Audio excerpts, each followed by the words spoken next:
अस्सलाम वालेकुम स्टूडेंट्स। मैं उम्मीद करती हूँ आप लोग बिल्कुल ठीक ठाक होंगे। बेटे हम लोगों ने अपना फ़र्स्ट जो हमारा सबक है हमने वो शुरू किया हुआ है, सबक नंबर 1 हमद। आज बेटे हम लोग ये तस्वीरी मुशाहिदा करने जा रहे हैं। बेटे सबसे पहले आप देखें, इस तस्वीर को गौर से देखें। इस तस्वीर में क्या दिखाई दे रहा है आपको? आपने बस देखना है आराम से। पहले इसको अच्छी तरह से देखिए, इसमें है क्या, किस जगह की तस्वीर है, क्या आपको दिखाई दे रहा है इस तस्वीर में। सबसे पहले आप इसे ऑब्जर्व करें।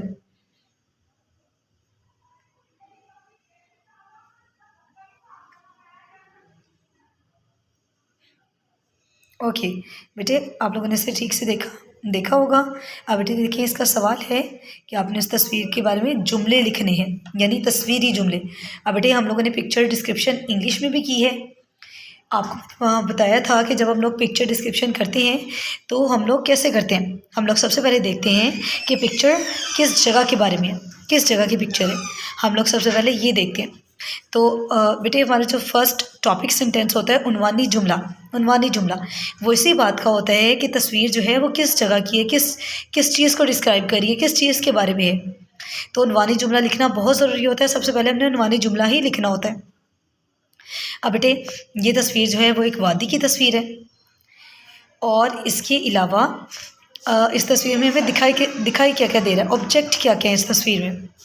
अब देखिए इसमें काफ़ी कुछ है, इसे ध्यान से देखिए, शाबाश। और हैपनिंग्स क्या हो रही हैं यहाँ पे, काम क्या हो रहे हैं यहाँ पे। क्या आपको यहाँ पे कुछ होता हुआ दिखाई दे रहा है? हाँ जी बिल्कुल। यहाँ पे देखिए बहुत बड़े बड़े पहाड़ हैं और पहाड़ों के दरमियान में एक नदी बह रही है, ऐसा ही है। तो बेटे सबसे पहले हम लोग इसका क्या करेंगे, उन्वानी जुमला लिखेंगे। ये एक वादी की तस्वीर है और इसमें देखिए कितने ऊंचे ऊंचे पहाड़ हैं, पहाड़ों के दरमियान में नदी बह रही है, बहुत सारे घर भी बने हुए हैं इस यहाँ पे जगह पे। और ये वादी देखने में खूबसूरत भी बहुत है ना, बहुत खूबसूरत है। तो बेटे इसी को इस्तेमाल करते हुए हम लोग अपनी ऑब्जर्वेशन को, अपने मुशाहिदे को इस्तेमाल करते हुए हम इसके बारे में जुमले लिखेंगे। ओके अब बेटे ये देखें, यहाँ पे हमारे पास जुमले हैं। फर्स्ट पे इसका उन्वानी जुमला लिखा हुआ है, ये उन्वानी जुमला होता है, ठीक है। जहाँ पे लिखा हुआ है ये एक वादी की तस्वीर है, इसमें बहुत हरियाली है और इसमें ऊंचे ऊंचे पहाड़ हैं, पहाड़ों के दरमियान में नदी है, घर हैं और ये वादी बेहद खूबसूरत है, ठीक है। तो बेटे आप लोग इस तरह अपनी बुक के ऊपर ये सेंटेंसेस जो हैं वो राइट करेंगे, डेट एंड डे भी मेंशन करेंगे ज़रूर। और इसी के साथ ये देखिए नीचे हमारा एक क्वेश्चन है, यहाँ आओ करें बात।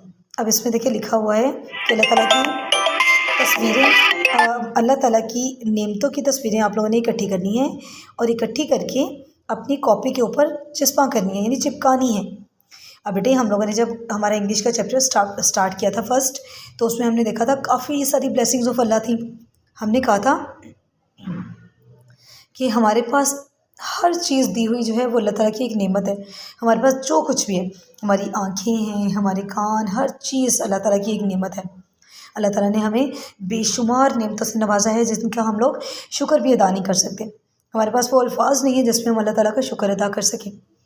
हमारे अल्लाह ताला ने हमें देखने के लिए आँखें, चलने फिरने के लिए हाथ पाँव, काम करने के लिए हाथ, हर चीज़ हमारे पास जो है वो अल्लाह ताला की ही एक नेमत है। पानी अल्लाह ताला की कितनी बड़ी नेमत है, ऐसे ही है ना। तो बेटे आप लोगों ने कोई से भी 5 पिक्चर, हर चीज़ तो हमारे पास अल्लाह की नेमत है, तो ये तो बिल्कुल भी मुश्किल टास्क नहीं है। आप लोग अपनी नोटबुक के ऊपर जो है वो उन्वान लिखेंगे अल्लाह ताला की नेमतें, और आप लोग कोई से भी 5 तस्वीर अल्लाह ताला की नेमतों की अपनी नोटबुक के ऊपर पेस्ट कर देंगे, ठीक है। ये आपका नोटबुक वर्क होगा। बेस्ट ऑफ लक, अल्लाह हाफिज़।